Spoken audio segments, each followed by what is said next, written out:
Muy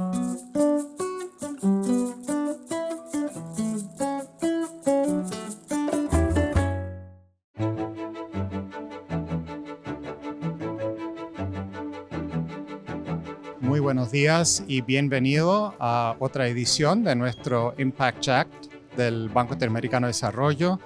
Me complace mucho que estén acá con nosotros porque vamos a tener una conversación sobre desigualdad en América Latina.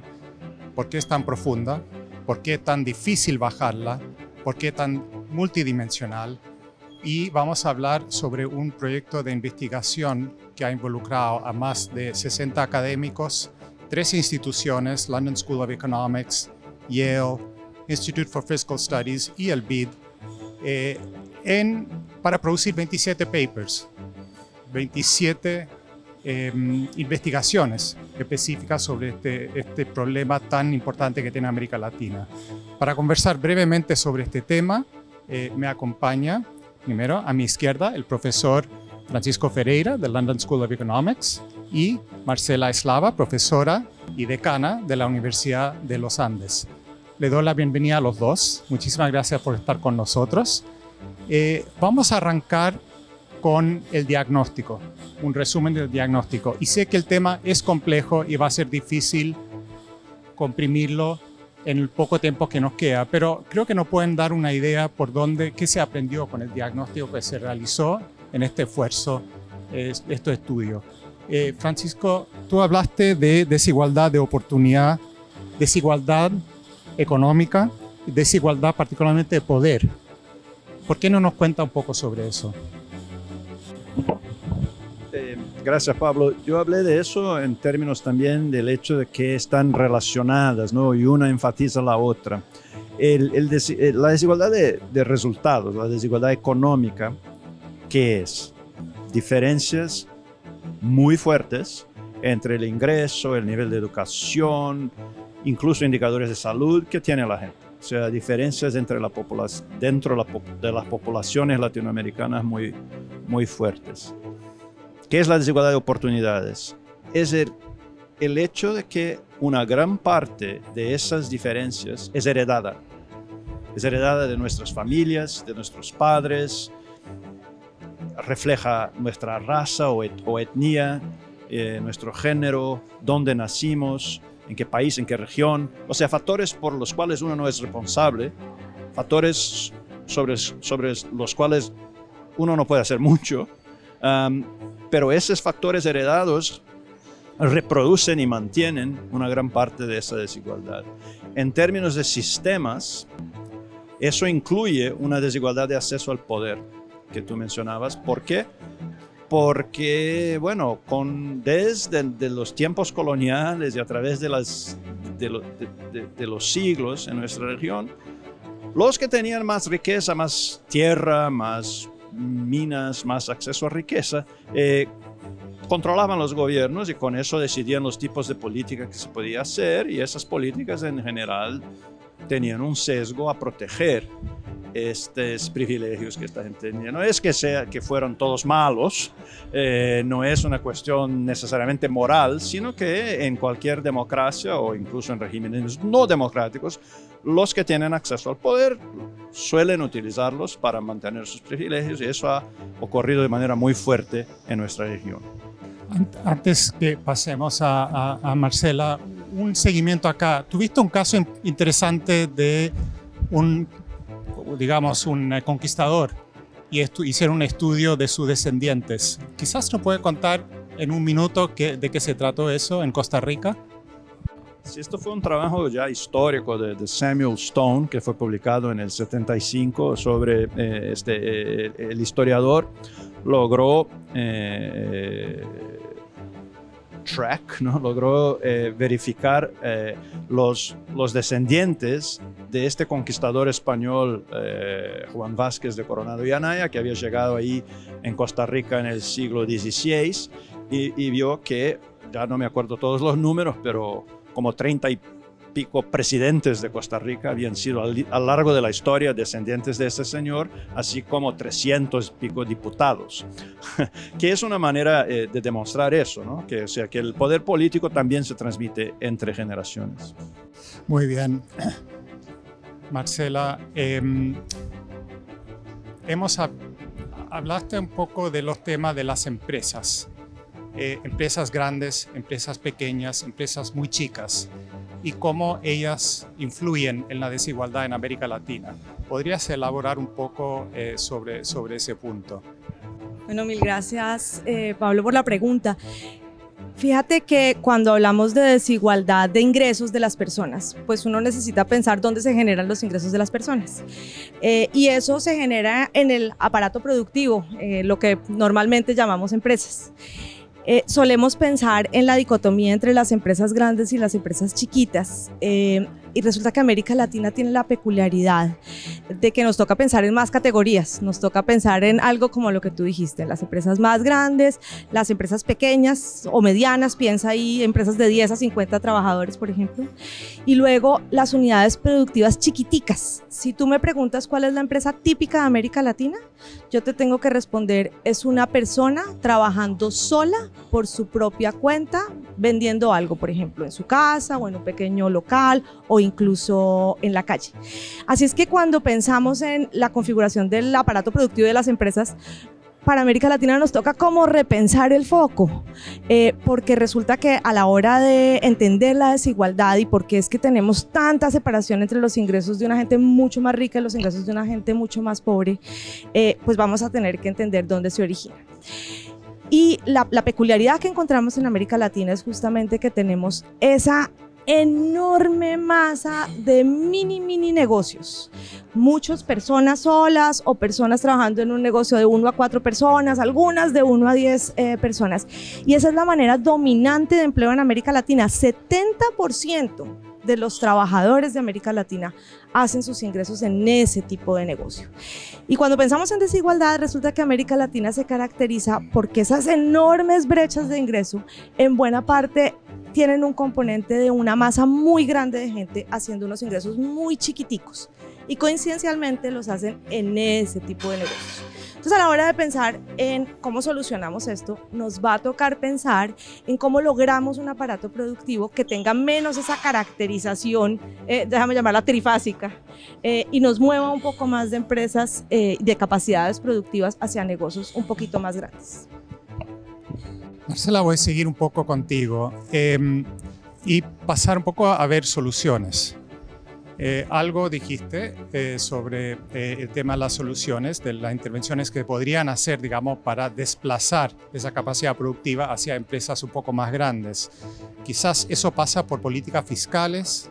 ¿Qué tipo de soluciones deberían pensar los gobiernos para tratar de tener más empresas más grandes y más productivas? Cuando pensamos en esas soluciones, creo que nos toca, dado todo lo que te acabo de contar, preguntarnos por qué es que los latinoamericanos acabamos trabajando en ese tipo de organizaciones productivas. ¿Por qué no tenemos unas organizaciones como en muchos otros países un poco más robustas que contraten, digamos, a la gente y además que la contraten con unas mejores condiciones, donde haga unos mejores ingresos? Hay una multitud de razones, hay muchos focos que atacar, pero yo te hablaría de 2 focos fundamentales que son, creo, los más urgentes, pero sobre todo los más poderosos. Uno de esos tiene que ver con la educación, o déjame tratar de pensar de manera más amplia en la formación de capacidades humanas. Las personas en última somos quienes hacemos las empresas, quienes trabajamos en las empresas.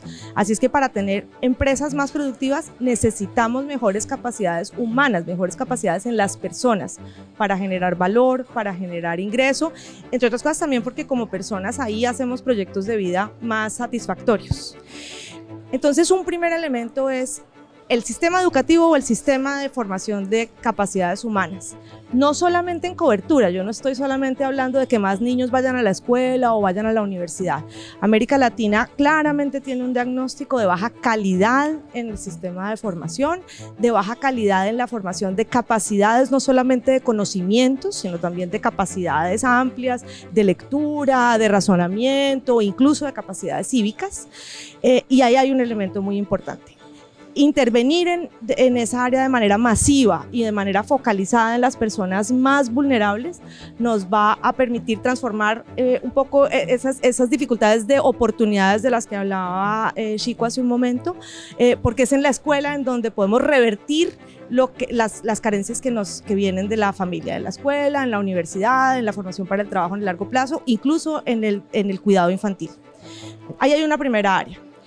Luego hay una segunda área que suena muy sorprendente, porque cuando pensamos en cómo ayudarle a las empresas a que sean más fuertes y demás, resulta que si yo pienso en mi país, por ejemplo, y me pregunto, oiga, ¿por qué tanta gente está trabajando, vendiendo cosas solito? Una parte es, de pronto no tienen capacidades para generar un mejor ingreso, pero además es que hay una dificultad muy grande para que una empresa un poquito más poderosa los contrate, un poquito más poderoso quiere decir más grande, los contrate como empleados. Y es que esa empresa, para contratarlos así, con todas las de la ley, tendría que incurrir en unos costos que a veces no se compadecen con lo que la persona con esas capacidades productivas puede generar. Entonces necesitamos subir las capacidades, pero también necesitamos hacer que producir y generar empleo bueno sea menos costoso. Ahora, yo no estoy hablando de eliminar las protecciones sociales y las protecciones laborales. Eso, claro, haría el empleo menos costoso, pero también nos dejaría desprotegidos y ese no es el objetivo.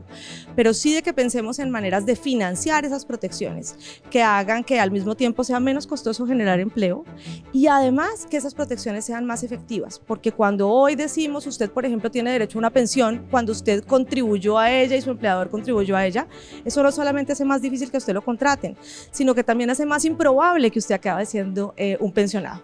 Entonces, analizar en conjunto esos dos elementos y trabajar en hacer menos costosa la generación de empleo formal, mejorar las capacidades y buscar una financiación diferente para la seguridad social va a ser crucial.